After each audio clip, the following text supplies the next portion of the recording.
na hora de você pensar em você mesmo, você mesma, como é que você pode se cuidar e como é que a sua saúde pode estar sendo refletida nos seus cabelos, isso mesmo.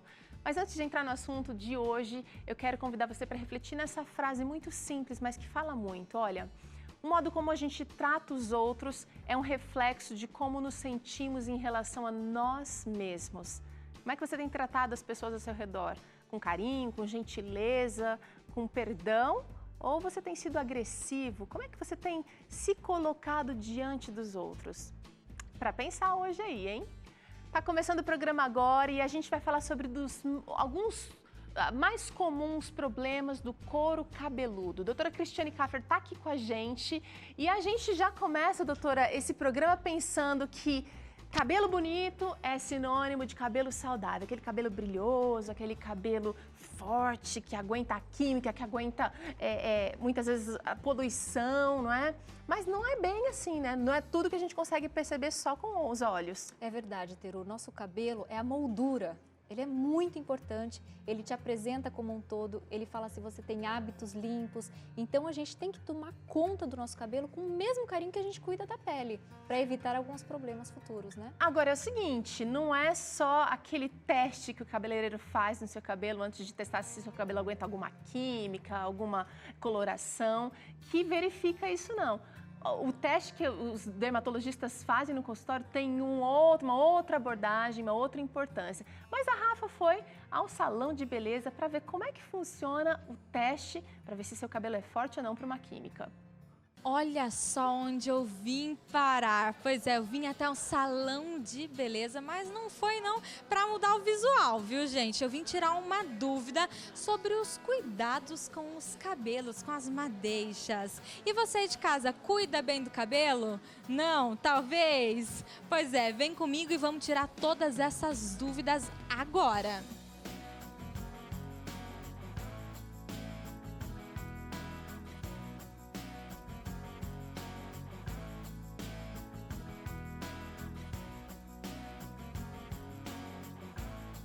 Eu vou apresentar para você de casa, quem vai nos ajudar e tirar essas dúvidas é a Gabi. Oi, Gabi. Olá. Olha, a Gabi vai ajudar a gente a falar um pouquinho mais sobre o cabelo e os cuidados com o cabelo. A primeira dúvida que eu tenho e que eu falei desde o início para você, que acredito que você aí de casa tem, é o seguinte, Gabi. Tem diversos tratamentos no mercado hoje, mas todo tratamento serve para todo tipo de cabelo?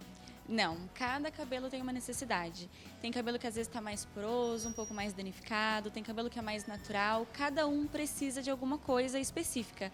A gente não pode passar coisas em excesso, porque tudo também a mais faz mal. Então, se o seu cabelo não precisa de determinada coisa e a gente coloca demais, acaba prejudicando em vez de ajudar.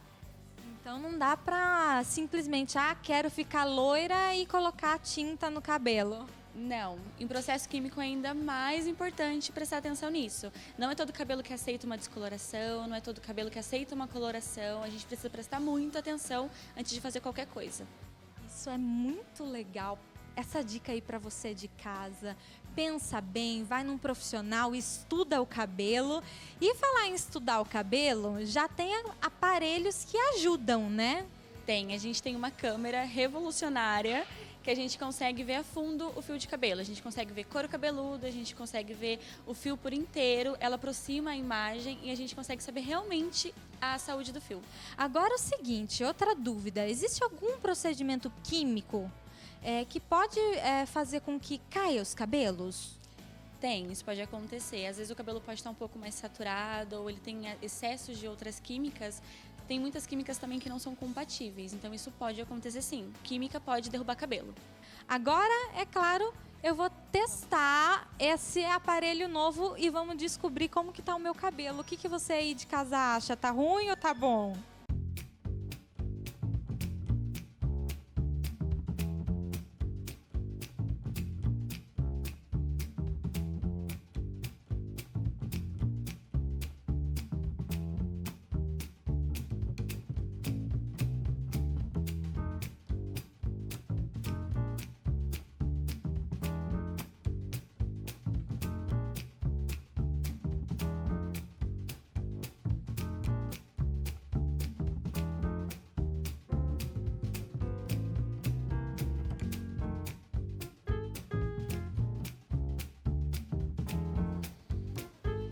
Gente do céu, aprendi tanta coisa, mas olha, eu quero dizer pra você que o meu cabelo está... Não vou falar não. Quem vai falar vai ser a Gabi.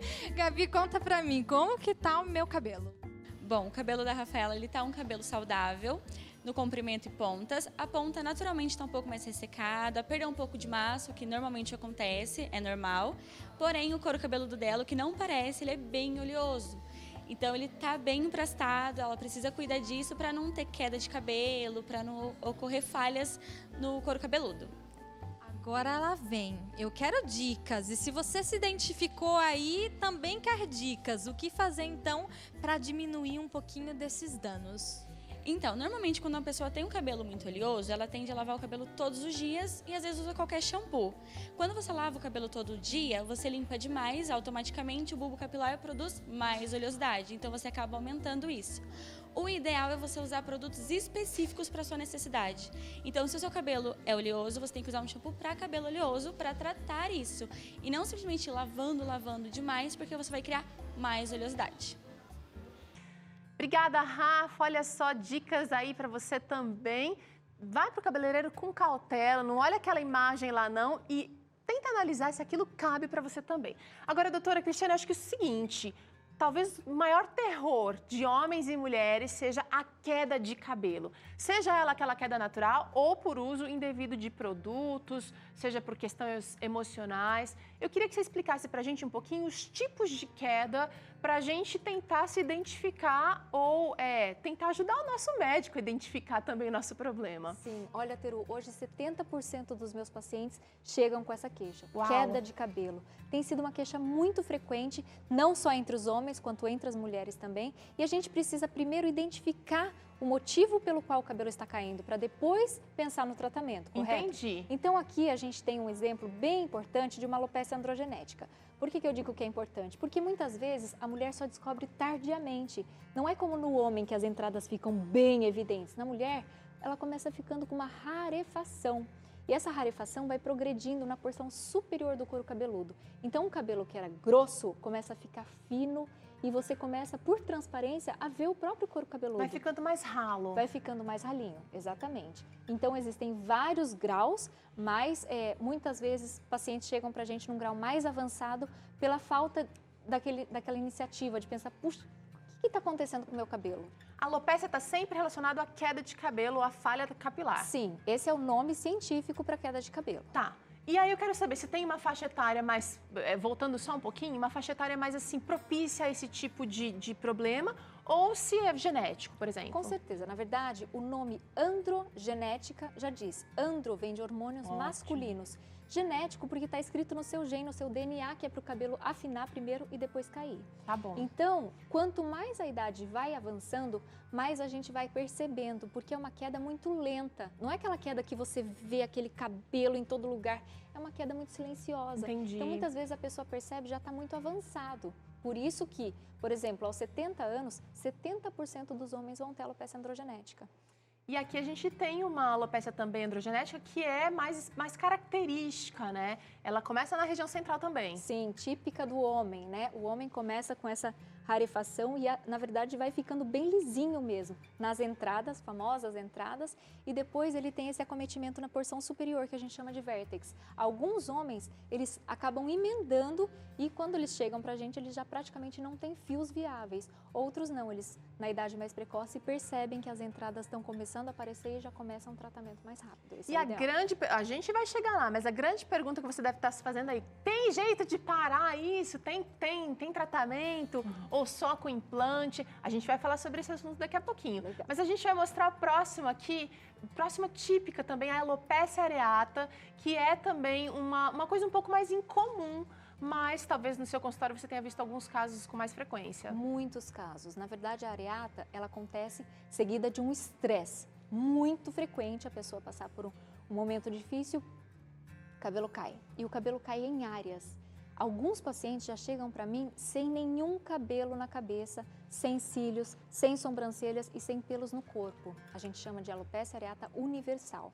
Eu atendi recentemente uma menininha de 5 anos de idade com esse problema.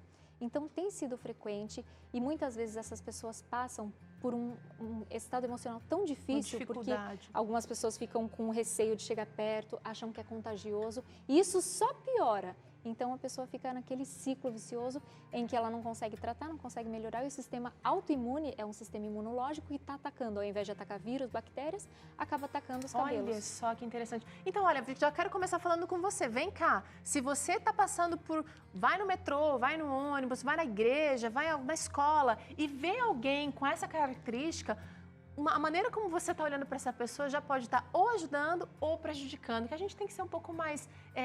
humano, né? Sim, tem que ter empatia, né, doutora? Com certeza. Vamos ver a próxima situação, então, que é aquela alopecia, que é aquela parte mais assim, só aqui parece que é um arco, né? Exato. Essa alopecia, perda. ela é pouco comentada, então muitos pacientes não conhecem. Eu tenho pacientes que já chegaram para mim dizendo assim, não sei o que aconteceu, doutor, eu fui ficando testuda. E de repente o cabelo começa, a linha de implantação começa aqui no meio da cabeça. Não é que ela ficou testuda, é que o cabelo foi caindo de uma forma avançada e progressiva e a linha de implantação do cabelo foi subindo aos poucos. Uau. Essa também é uma doença imunológica, né? O sistema de defesa do nosso organismo que acaba atacando essas células. Ela comete muito mais a mulher do que o homem. E ela aparece mais naquela idade avançada, ali em torno da menopausa, ela começa a aparecer. Ela também tem uma leve associação, ainda não foi totalmente comprovado, com o uso de protetores solares. Olha que coisa. Só. Então, a gente às vezes deixa de indicar alguns protetores por causa dessa associação com a alopécia, mas o mais importante é que tem como a gente estabilizar. Não precisa deixar avançar tanto, porque aquilo que caiu não tem como recuperar, Teru. Tá. Aquele cabelo que já foi. Entendi. Então é importantíssimo você em casa ficar atento ao formato do seu cabelo e às vezes precisa da ajuda de um dermatologista, seu cabeleireiro, às vezes se a mulher faz escova toda semana, por exemplo, é interessante conversar. E se o cabeleireiro perceber alguma mudança, também dá um toque para o paciente, para o cliente ali, para que ele possa buscar ajuda. Agora é o seguinte, você mostrou aqui alguns exemplos de alopécia que são genéticas. Sim. E, ao mesmo tempo, alguns outros... Eu imagino que existam coisas que a gente faz também que podem favorecer a alopécia. Eu quero chamar aqui a primeira modelo que tem aqui com a gente, que é a Alana, e ela vai mostrar um tipo de alopécia que a gente talvez até... Tudo bem, Alana? Bem. Por favor, pode sentar. E eu queria tentar entender.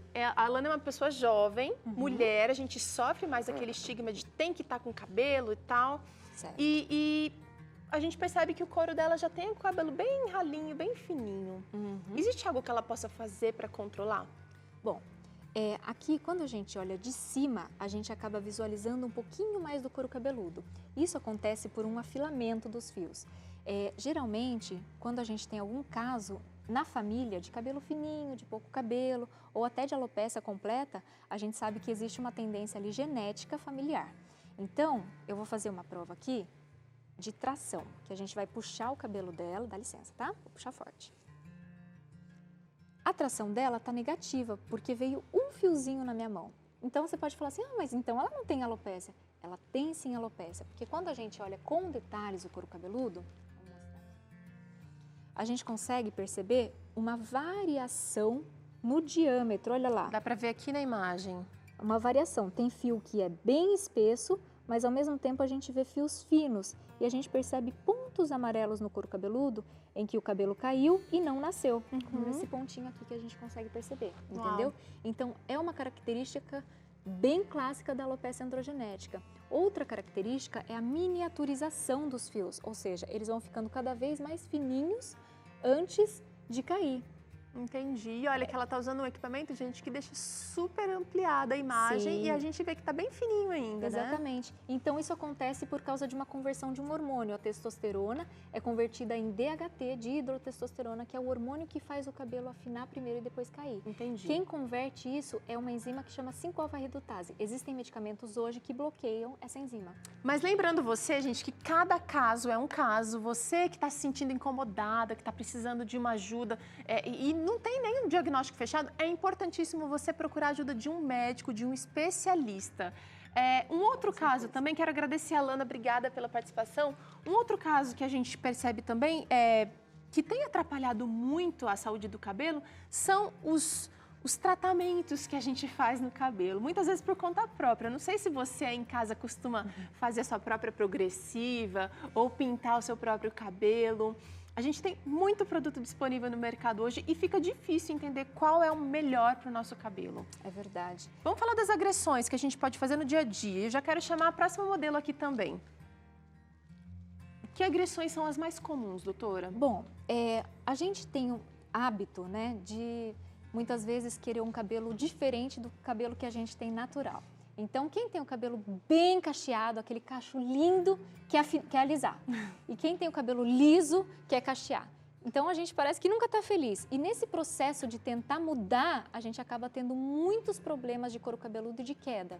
Então, primeira coisa, não tente mudar o seu padrão do fio. Aceite o fio como ele é e você pode tentar melhorar a estrutura, hidratando mais o cabelo, cortando com frequência, mas evitar de tentar mudar a estrutura dele, correto? Inclusive, a gente tem muitos produtos que acabam ajudando nessa questão, produtos mais específicos. Então, a gente tem os bons produtos sim no mercado, mas a gente precisa investir nesses produtos certos.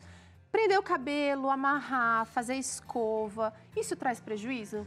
Quando a gente prende o cabelo de uma forma muito forte, muito intensa, acaba fazendo uma alopécia por tração. Isso a gente vê muito naquelas pessoas, as mães que prendem o cabelo de crianças negras, por exemplo, de uma forma muito forte. A gente até vê a testa sendo tracionada, ou também as bailarinas, elas têm uma tração muito importante e isso vai fazendo com que esses cabelinhos sejam arrancados e, consequentemente, a gente tem um processo de queda. A gente tem aqui a Mima, que está com o cabelo amarrado. Mima, obrigada por ter vindo. E ela tá com o cabelo, olha, tá bem esticadinha, tá linda, Bem parecendo uma esticadinha. bailarina. Fica lindo, porém, ela faz uma tração muito intensa. Então, esse não é o correto. A melhor forma de a gente prender o cabelo é de uma forma mais larguinha possível. Então, vou soltar aqui um pouquinho, Mima. Nossa, tá difícil, hein, Mima? Você viu como ela prendeu super forte. Então, se ela fizer um rabo médio, vamos soltar. Aqui, de uma forma não tão intensa, veja que já relaxou a tração na parte da frente. Então, isso vai salvar o cabelinho, principalmente da frente dela, entendeu? Então, esse hábito de prender diariamente o cabelo com aquela força, com essa tração maior, pode também causar alopecia? Pode causar alopecia, inclusive irreversível. Olha, atenção então, gente. Então, aqui eu prendi bem larguinho. Fazer trança, usar spray de cabelo. A gente tem aqui até alguns outros produtos, né? A gente tem shampoo. Sim. O shampoo, é muito difícil a gente escolher o shampoo na hora de chegar lá na prateleira, a gente vê várias opções. Então, qual que é o ideal? A gente achar um shampoo para o seu tipo de cabelo. Se o seu couro cabeludo, por exemplo, é oleoso, então você deve optar por um shampoo anti-oleosidade, que tenha arnica, que tenha o mentol. Mas ali tem várias opções e você pode escolher. Quem não escolhe shampoo é homem. Eu nunca vi. Todo homem que eu pergunto, qual shampoo você usa? O que tem. Qualquer um. Eles sempre usam qualquer um. E é importante a gente escolher um shampoo característico. Aqui também eu deixei o shampoo de cetoconazol. O cetoconazol é um medicamento antifúngico. Então, ele serve para controlar aquela caspa, que é super desagradável. Às vezes a pessoa é super limpinha, mas tem a caspa, então quando vai se apresentar, vai visitar algum cliente, está com aquela descamação no ombro, aquilo é muito desagradável. A caspa seria o couro cabeludo mais ressecado? Seria isso, Não, doutora? na verdade, a caspa ocorre no couro bem oleoso. Então, quando a gente tem um ambiente cheio de óleo, o fungo prolifera mais. E o fungo também prolifera em outras situações. Por exemplo, aquela pessoa que dorme com o cabelo molhado. É um ambiente perfeito para o fungo, porque é quentinho, é úmido, é escuro, então ele vai proliferar mais. E olha, já conheci gente que tem esse hábito de dormir com o cabelo molhado, que tem até um cheirinho de mofinho, assim, Sim. por conta desse hábito, né? Acontece, então a gente usa um shampoo específico, como por exemplo o cetoconazol, para controlar esse fungo. E o cetoconazol também tem um estudo recente que saiu no UpToDate dizendo que ele também tem ação na androgenética. Então é Legal. muito interessante esse princípio Vai ativo. prevenir um pouco a queda. Porém, se você passa ele na ponta, ele vai ressecar o seu cabelo. Tá. Então ele só é usado no couro. Tá, quero saber o seguinte, a gente que a mulher gosta de sair com o cabelo sequinho e o secar ajuda a deixar os fios mais arrumadinhos, que cuidados a gente precisa ter com a escova? A gente tem uma escova ali cheia de fio de cabelo e também com temperatura. Bom, a temperatura muito alta, ela é bem agressiva para o fio. Então, o ideal é que, se você for secar o cabelo, e você pode sim secar o cabelo, você use uma distância de 10 a 15 centímetros do secador do seu fio. Não precisa encostar, como geralmente a gente faz em salão de beleza. O ideal é que dê essa distância para que você não tenha um aumento da temperatura. A chapinha é proibida, tá? Na verdade, se você precisar usar em algum evento específico... Porque queima os fios, doutora? Fala o que acontece. A temperatura é altíssima. Existe até uma síndrome que chama Bubble Hair Syndrome, que é exatamente bolhas, microbolhas dentro do fio por causa de altas temperaturas que a gente tem na chapinha. Olha, gente, o negócio é sério. Então, aliás, aposenta a chapinha. Uma outra dica importante é que a chapinha nunca deve ser usada em cabelo molhado, porque senão ela faz um trauma intenso no fio. Entendi. Vai realmente ferver o cabelo. Sim. E escovas, cuidados que a gente tem que ter no salão de beleza? Olha, Teru, até para isso já teve pesquisa. Essa pesquisa comparou uma escova com um pente e viu-se que o pente é muito melhor do que a escova, porque a escova ela faz mais tração. Outra coisa que é bem interessante é que o pente, ele deve ser bem separado, não pode ser aquele pente muito apertadinho, fininho. Ele deve ter cerdas largas e, comparando o material, o pente de plástico é melhor do que o pente de madeira. Tá certo. Obrigada pelas informações, são muitas coisas aqui. Obrigada, doutora Cristiane. A gente vai acompanhar agora o quadro Beleza Natural e você vai ver um esfoliante para o couro cabeludo. Tá curioso? Vamos ver.